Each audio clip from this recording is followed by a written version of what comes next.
So while Grizzel was walking about waiting for them on Sunday morning, she got so awfully hungry, for she had fasted for 3 days, that she went into a turnip field and pulled up some turnips to eat. But when the farmer who owned the turnips rose, he felt uneasy in his mind, and thought he would just go and take a look at his turnips on the Sunday morning. So he pulled on his trousers and went across the moss, which lay under the hill, where the turnip field lay.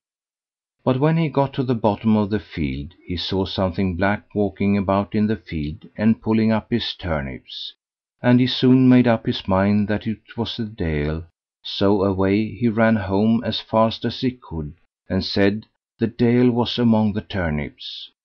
This frightened the whole house out of their wits, and they agreed they'd best send for the priest and get him to bind the Deil. "That won't do," said the good wife. "This is Sunday morning. You'll never get the priest to come, for either he'll be in bed, or if he's up he'll be learning his sermon by heart." "Oh," said the goodman, "never fear. I'll promise him a fat loin of veal, and then he'll come fast enough." So off he went to the priest's house, but when he got there, sure enough, the priest was still in bed. The maid begged the farmer to walk into the parlour, while she ran up to the priest and said, "Farmer So and so was downstairs and wished to have a word with him."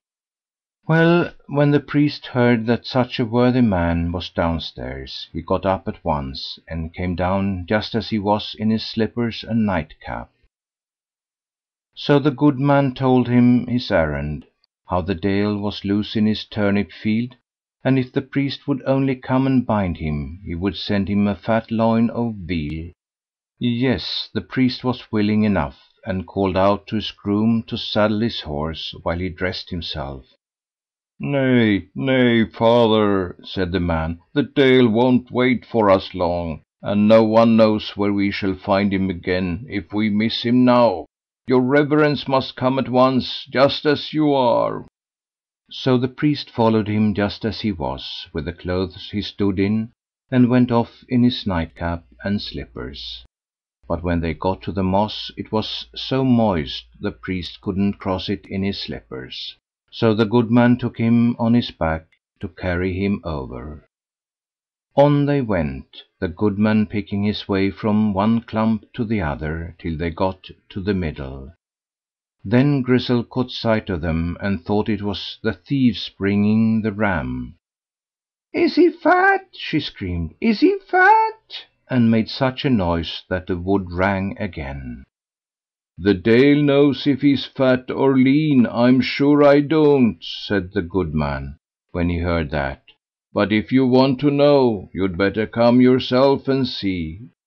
And then he got so afraid he threw the priest head over heels into the soft wet moss, and took to his legs.